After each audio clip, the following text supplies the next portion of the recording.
Jedi Fallen Order is the first narratively focused Star Wars game since The Force Unleashed 2. Expectations are thus, unsurprisingly, very high. I was lucky enough to not only have a walkthrough of some Fallen Order gameplay footage, but to try the game myself and to speak to a pair of devs. I'll be sharing my experiences and my overall thoughts today. As a note, while this video wasn't paid for or sponsored by EA, they did fly me out to LA, put me in a hotel, and generally give me a good time, so theoretically that could have colored my experiences. Just keep that in mind. So first off, I'll talk about the gameplay I saw, then we'll move on to my hands-on demo, and finally I'll give some key takeaways from my discussion with the devs. As a note, we weren't able to capture any footage, so everything you see on screen is from officially released videos. So the footage we saw was basically an extended version of the gameplay reveal, and although I can't confirm this, I believe it was the same thing that was shown to those who physically attended EA Play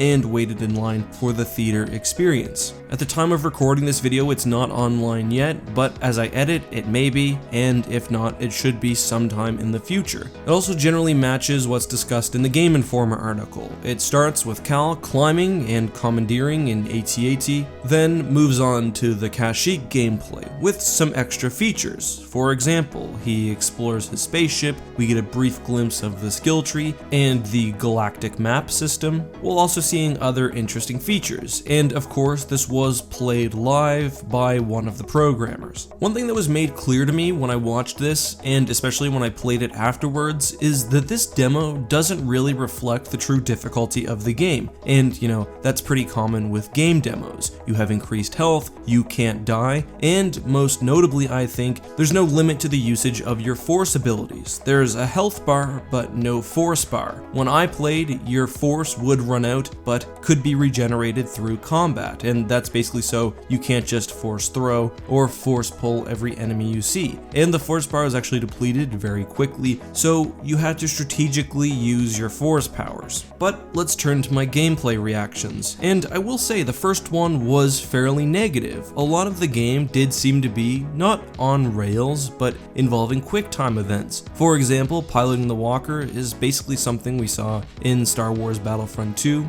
and to be honest, I don't find that very compelling. There were also some basic puzzles, a lot of climbing, and some cinematic crawling through pipes. That being said, it's my expectation that these on-rail sections, as they typically are in gameplay demos, are not as prevalent as you'd expect. So, on to my next observation. Each individual level seems to be a sort of hub world, with side quests and main quests scattered throughout. For example, at the beginning of the demo we see, Cal is searching for Tarful, one of the Wookiee leaders from Revenge of the Sith. However, he's later encountered by Saw, who tasks him with blowing up a generator and freeing Wookiees. After being approached by Saw, however, the character has the choice of doing that mission, exploring the world, or even leaving for another planet. One of the devs explained to me that you can actually leave and go to any previously visited planet at pretty much any time. Inside the ship there's a galaxy map, and when the character pulled it up in the gameplay we saw, it showed a variety of planets which appeared to be in the Kashyyyk system. Each had question marks over them, so it's unclear to me the scope of planets in the game. For example, can you see every planet in the Kashyyyk system and visit some of them? Can you see all of them but only visit Kashyyyk? Does the game attempt to give some sort of realistic galaxy map but only allow you to select certain planets, which I think is most likely, or is it something in between? Either way, I was impressed by the UI and what I saw graphically. It was similar in a way to Mass Effect. Hopefully I can find some sort of image or video to show you guys by the time this video comes out, otherwise you'll have to wait and see yourself. The programmer showing us the game would not give specifics, but explained that Kashyyyk is one of the first planets you visit. It's early on, only a few hours into the game, but we didn't know much more than that. Anyway, back to the hub world. As I said, you can explore freely, and when you return to planets after powering up, you'll be able to access new areas. And this is why the game is sometimes referred to as being similar to Metroid. The hub world itself is certainly not the most vibrant I've ever seen. For example, the Stinger Mantis and its crew are there, and you can even speak to them with a dialogue tree. However, they don't have any sort of preset activities. They don't walk around, they wait for you to speak to them, and that's the same with various other NPCs, although again, this could just be because it's a demo stage. Regardless, aside from the galaxy map, the Stinger Mantis itself was also beautiful inside. There are various different areas, and the cockpit is exceptionally detailed. The detail is one thing I enjoyed about the game generally, and the Star Wars sounds and effects are really on point, especially in the environment. Sometimes you have to look, but there's a lot there to uncover. There are even bits of lore hidden throughout the environment, and this is pretty standard for any sort of hub open world game. But one thing that was unique is Cal's use of the psychometry ability. Basically, he can see the history of a thing, giving you clues about the environment, whether it was a prior conflict or presumably something else. And I do want to touch on this more during the dev interview, so I'll leave that for now. I do want to say though, various people have told me that Star Wars Explained and myself will be very, very happy when we play through the game, because there is a lot of lore in there. So next I'd like to talk about Cal's skill tree, and yeah, there is a skill tree, it seems to be branching, and it's unclear to me whether you can complete the entire tree in one playthrough, whether certain skills are unlocked as part of the story, or whether everything is XP based. Basically, there are places within a level where Cal can meditate and choose new abilities. Interestingly, the aesthetic here is very, very similar to what we see with the World Between Worlds with big circular geometry. However, one of the devs confirmed to me that although the aesthetic similarities are there, it's not like he will, and he actually specifically said that he will not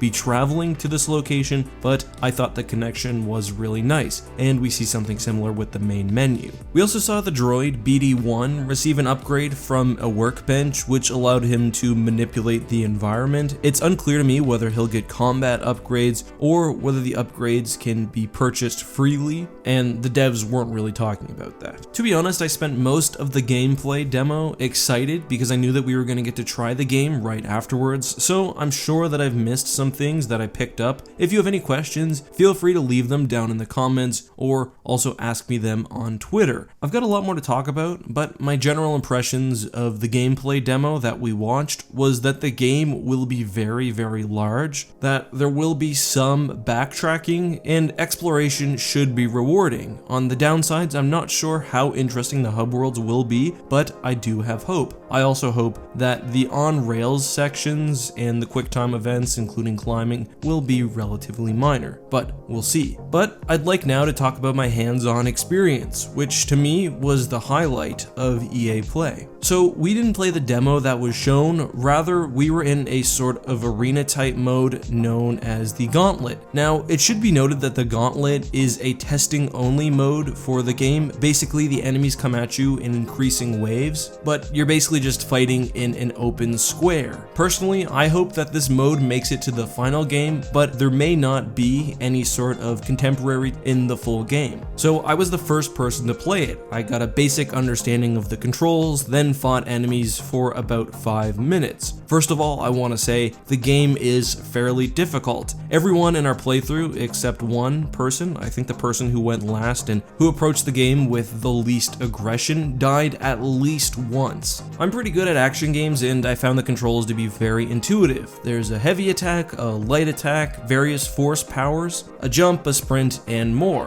One thing you'll see in the trailer is a little reticle, a sort of red flash over enemies. This is the lock-on mechanic. I found that I use this almost not at all throughout my playthrough, but as you fight harder enemies, I think it will be helpful. So when you actually play, the force is seriously limited. You can pull off a few moves, but then have to use your lightsaber to get some kills to replenish the meter. However, some defensive abilities, like reflecting blaster bolts, are available all the time. There were a couple things that were really apparent to me. One is that the game flows exceptionally well, and the lightsaber actually feels like a lightsaber. You can one-hit kill a stormtrooper if you hit them in the right place. So you are rewarded for perfect parries, for blocks, for rolls, and for stringing together moves. You want to break your enemy's defenses, get in close, and land a lethal strike. And there actually is a fairly high skill gap. I was the first person to play, and just because I was getting used to all of the force controls, I didn't use freeze time once nor lightsaber throw. But especially given how the enemies engage at different ranges, sort of making use of all of your abilities I think will be very important. And that's where some of the difficulty also comes in. Yes, you can deflect laser bolts basically at will, but if you've got 3 or 4 stormtroopers standing back firing on you, well, we all saw what happened in Revenge of the Sith. To actually hit a bolt back at an enemy requires perfect timing, so even if you have one person engaging you up close, it's very easy to get overwhelmed. Thankfully, Cal has really nice, really fluid movement, so he can make his way across the arena very quickly, dispatching troopers as he can. But I think that we only played Cal as he existed ability-wise very early on in the game. As I'll talk about in my dev interview, I think Cal at full power after leveling up for some time would play this game with a different strategy. However, it's not like the Force Unleashed. You are living in a very, very lethal environment. Cal is crafty, he's skilled, but he's not a Jedi Force god like Starkiller, and yeah, even a few rogue stormtroopers can put him down. So we fought regular stormtroopers, we fought troopers with stun batons, and then we moved on to purge troopers. These guys are deadly, especially when accompanied by a few regular stormtroopers. They can block Cal's abilities, they're more resistant to his force powers, and they have a pretty smart AI. There's a defensive system which allows you to block, parry, or dodge attacks. With the purge troopers, some of their attacks are unblockable, so if you don't put them off balance or avoid them in some way, you're guaranteed to be hurt. However, on the flip side, with some of the regular attacks, if you can pull off a perfect parry, basically hitting the button in a very small time window, you can kill them, I think, right away. But this is really, really high skill and basically involves separating the trooper from the rest of his reinforcements. After that, we fought one of the K2SO style security droids, and these guys were tough. They were like brutes, I guess. They would run at you with fairly easy to avoid attacks, so they're quite easy to dispatch one-on-one, but almost all of their attacks cannot be parried or blocked, and they have a lot of health. So when fighting in one-on-one combat, you have to stay away from them and hit them whenever possible. Force abilities work to a degree, especially if you catch them off guard, but otherwise it's quick attacks and staying away. This of course is difficult when there are other enemies slowing you down. So I know what I've explained sounds like a very basic action game in the style of The Force Unleashed or even God of War, but what really impressed me was the use of the Force. Force abilities are varied in strength by how long you hold the power. For example, if you hold a force pull for a few seconds, the enemy will come right at you. If you just tap it, they'll maybe fall over or be staggered. If you use force pull and a basic lightsaber attack, you'll hit them on their way by. If you use force pull and a lightsaber lunge, you'll meet them and sort of do the Kylo Ren style impaling. That's just one example, but everyone who played the game approached combat entirely differently and also invented basically a new way among us to dispatch enemies. We saw someone use the lightsaber throw in a really unique way that took out basically a whole squad, while others developed a real keenness for using the Kylo Ren freeze or force push to knock over enemies. Personally, I was a big fan of the lightsaber combat, using the force assisted run, jump, and roll to get in close and destroy my enemies. I really enjoy skill-based blocking and parrying systems, so up-close combat I thought was very rewarding. All in all, though we only played for 5 minutes, I found the demo to be extremely fun. And I'm not going to lie, I was a bit hesitant about the game when I watched the initial reveals, but this made me feel about 1,000 times better. And the difference between this game and The Force Unleashed is that it's much more thoughtful. Each encounter with enemies will require some precision and some strategy, rather than just spamming force powers or attacks. Arguably the demos didn't do a good job of showing that, but I feel like once you get your hands on it, you'll feel as I do. I think what will make or break the game will be the degree of enemy variation, as well as how Cal changes as a playable character. If there are lots of elite units like the security droid and the Purge Trooper, then I think this game will really be phenomenal, especially if Cal changes in a meaningful way. I think given that we saw him fighting Kashyyyk wildlife and flame troopers as well in the trailer, that we're probably in good hands. Unfortunately, I still have no idea how the plot will work. I do have my theories, including that the playable character, Cal, may be the apprentice of Quinlan Vos, and if you want to hear more about that, let me know. But it's clear to me that almost everything we see in the trailer is from a very small portion of what's probably a quite large game. So the potential excites me, and the way that they've sprinkled in lore really appeals to me as a Star Wars fan. But now I think will be a good time to move into my takeaways from my dev interview. I won't be uploading the entire thing because, to be honest, I'm not that good at interviews yet and there was a ton of background noise, but I've got a few key takeaways. The first was the focus on creating a large narrative-driven Star Wars adventure, one which would be replayable and which the team would be happy to work on. I spoke specifically to narrative lead Aaron Contreras and audio director Nick Leviers, and Aaron specifically assured me that if he wasn't making a product he was personally satisfied with, he would have walked away. And this is important because EA did buy Respawn. He said that they put no pressure on them to divert from prior plans. I think this is important because EA did buy Respawn after they had started working on the title, but he made it clear to me that this had no impact on their development of the game or their willingness to make a single player only campaign, despite EA's, well, reputation. So I asked questions based on those submitted to me from the Star Wars Fallen Order subreddit and ones that just came naturally during my time playing the game. The first was about customization, and they couldn't dive into this too much, but obviously based on the pre-order bonuses,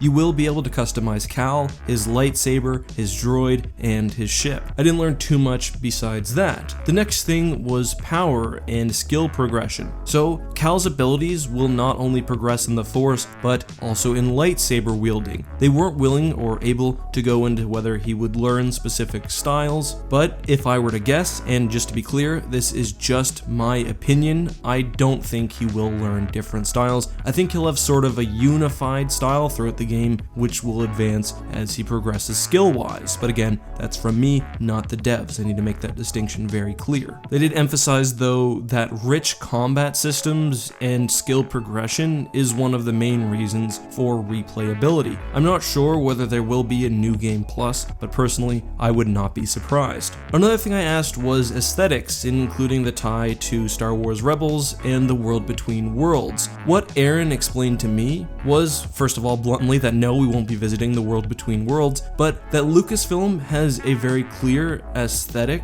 when it comes to the Jedi, and also, I assume, mysticism. So this theme would have unified the various properties, which is why we see a lot of visual similarities. Generally though, Nick also explained that the universe is meant to be aged and lived in, and they seem to draw most inspiration from the original trilogy and the movie specifically, rather than Rebels, the Clone Wars, or the expanded universe. I think it's clear that the team wanted to build something that was truly unique. Regarding gameplay, as I said, Cal is meant to be very capable and more capable as the game progresses, but the universe is lethal, and I think is meant to reflect the fact that Jedi are killable, as we see in Order 66. From a story perspective, which I think is where I learned the most, Cal has the marks of Order 66. He's dealing with what it means to be a Jedi when the Order no longer exists, and when it allowed a Sith Lord to assume power. It's unclear whether there will be a branching storyline, although there are branching dialogue trees, but there will be no dark side, light side meter. I think personally Cal will be a light-sided protagonist throughout, and his goal, at least at the beginning, is definitely to reinstate the Jedi Order. The focus on storytelling